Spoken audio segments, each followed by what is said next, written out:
Shiv academy की channel पर video number 145 में डिप्रिशिएशन की बेसिक थियरी हमने समझ ली। उसके बाद उसके related machinery account, depreciation account कैसे बनाते हैं वो भी हमारे प्रीवियस वीडियो नंबर 144 में हमने डिस्कस किया। आज के इस वीडियो नंबर 145 में हम और दूसरे दो पॉइंट्स डिस्कस करेंगे और उसके रिलेटेड एग्जाम्पल को समझेंगे। पहला है प्रोविजन फॉर डिप्रिशिएशन।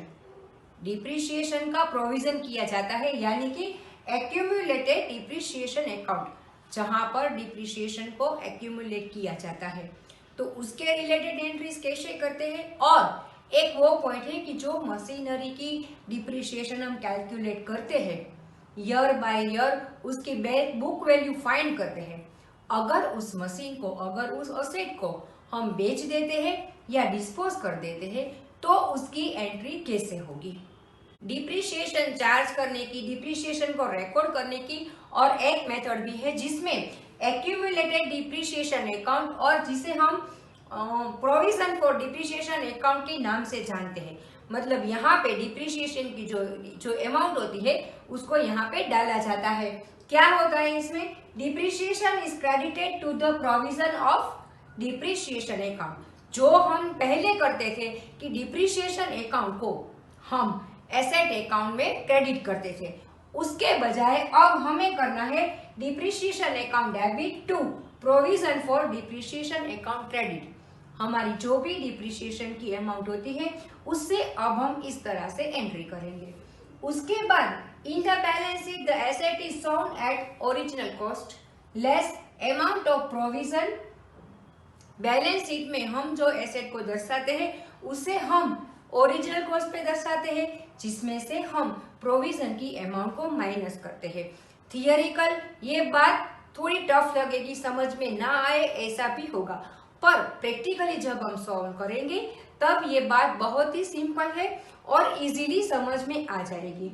अब हमने जर्नल एंट्री डिप्रिशिएशन की तो कर दी, जब हम उसे प्रॉफिट एंड लॉस अकाउंट में ट्रांसफर करेंगे तब हमें करना है profit and loss account debit to depreciation account credit, क्योंकि हम कर रहे हैं डिप्रिशिएशन अकाउंट को यहाँ पे क्लोज। तो इस तरह से प्रोविजन फॉर डिप्रिशिएशन की एंट्री को रिकॉर्ड करेंगे। अब बिजनेस में कई ऐसे रीजंस आते हैं जिसे हम अपनी एसेट को बेच देते हैं या उसे डिस्पोज कर देते हैं। तो ऐसी सिचुएशन में हम जब सेल करते हैं तो हमें दो बातें उसमें होती है, या तो हमें गेन होता है या हमें लॉस होता है। जब हम हमारी एसेट बेचते हैं तो हमारी बुक वैल्यू से ज्यादा हमें पैसे मिलते हैं, मतलब हमारी जो सेल वैल्यू होती है वो बुक वैल्यू से ज्यादा होती है, तो उसका मतलब उस एसेट को बेचने से हमें गेन होता है। और अगर कम होती है तो उसका मतलब उस एसेट को बेचने से हमें लॉस हुआ है। अब हम इसके रिगार्डिंग जर्नल एंट्री देखते हैं। जब हम बेचते हैं, सेल करते हैं, तब कैश और बैंक और party account to asset account. हमने प्रॉम्प्ट पेमेंट लिया है तो या तो कैश अकाउंट डेबिट होगा या तो बैंक अकाउंट डेबिट होगा। अगर हमारा पेमेंट बाकी है तो पार्टी का अकाउंट डेबिट होगा और एसेट का अकाउंट क्रेडिट होगा। उसके बाद अगर गेन हुआ है तो asset account to gain on sale of asset account. यहाँ पे जो भी हमारी अमाउंट गेन की है वो अमाउंट हम लिखेंगे। उसके बाद अगर लॉस हुआ है तो loss on sale of asset account debit to asset account credit. यहाँ पे हमारी जो भी अमाउंट लॉस की है उसको हम लिखेंगे। तो इस तरह से बहुत ही सिंपल तरीके से सेल और उसके रिगार्डिंग गेन और लॉस की एंट्री हम कर सकते हैं।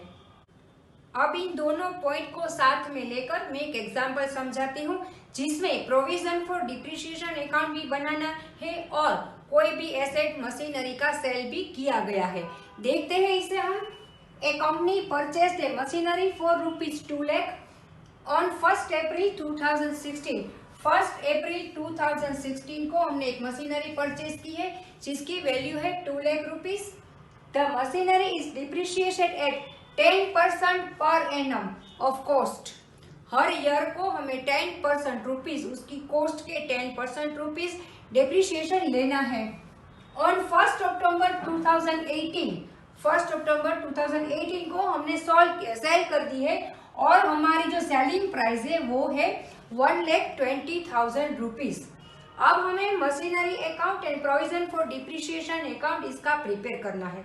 सबसे पहले 10% पर एनम दिया गया है, उसका मतलब ये स्ट्रेट लाइन मेथड है। दूसरी बात है कि यहाँ पे हमें प्रोविजन फॉर डिप्रिशिएशन अकाउंट भी बनाना है। तो जैसे कि हमने प्रीवियस वीडियो नंबर 144 में machinery account and depreciation account बनाया था, जिसमें मशीनरी अकाउंट में से हर ईयर हम डिप्रिशिएशन माइनस करके बाकी की अमाउंट जो है वो बैलेंस में ले जाते थे। यहाँ पर ऐसा नहीं होगा और जो डिप्रिशिएशन अकाउंट हम बनाते थे उसमें हर ईयर का डिप्रिशिएशन एज इट इज रख देते हैं और दूसरा ईयर का भी हम डाल देते थे। यहाँ पे थोड़ा चेंज होता है, कैसे ये देखते हैं। सबसे पहले मशीनरी अकाउंट देखते हैं हम। यहाँ पे जब हमने परचेज किया तो बैंक अकाउंट में हम लिखेंगे 2 लाख, जिसकी बैलेंस हम नेक्स्ट ईयर पे फॉरवर्ड करेंगे, जिसको हम यहाँ पे लिखेंगे। सेम हमारी अमाउंट हमें बैलेंस करनी है, क्योंकि यहाँ पे मशीनरी की जो ओरिजिनल कॉस्ट है उसे हम एज इट इज रखनी है, किसी भी तरह का डिडक्शन यहाँ पे बताना नहीं है। तो ये जो उसकी ओरिजिनल कॉस्ट है वो वापिस हमारी बैलेंस फॉरवर्ड हो जाएगी नेक्स्ट ईयर पे 2018 पे।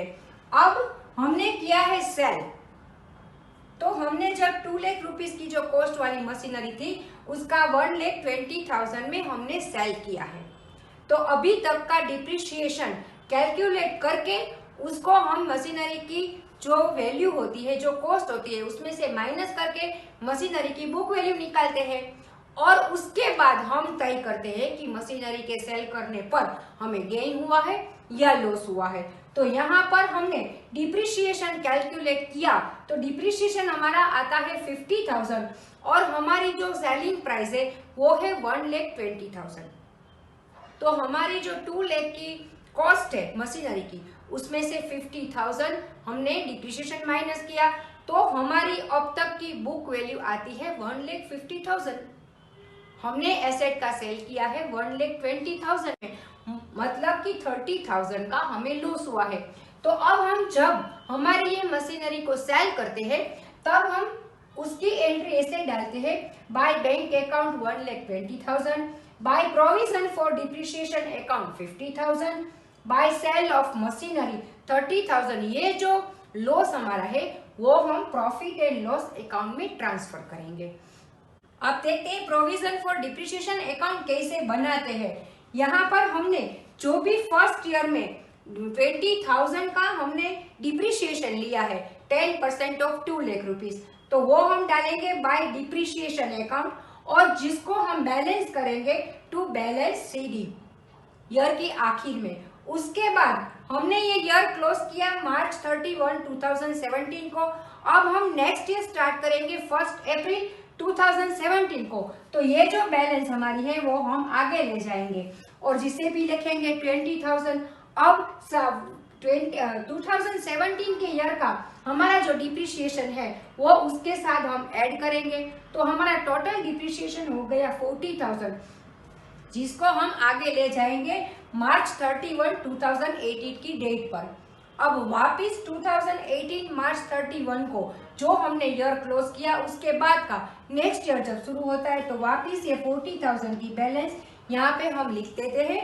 और अब हम लिखेंगे जो डेप्रिशिएशन यहाँ पे था 20,000 पर अब होगा 10,000, क्योंकि हमने 1 अक्टूबर को ये मशीनरी सेल कर दी है, मतलब इस मशीनरी का यूज हमने 6 मंथ ही किया है, तो डेप्रिशिएशन भी हम 6 मंथ का ही लगाएंगे। मैंने अपने प्रीवियस वीडियो में भी ये बात क्लियर की थी कि मशीनरी के डेप्रिशिएशन के रिगार्डिंग, और इतना ही नहीं, अकाउंट के सारे क्वेश्चन में आपको डेट खास ध्यान में रखनी होती है। तो यहाँ पे 6 मंथ का डेप्रिशिएशन जब हम लगाएंगे तो वो होगा 10,000।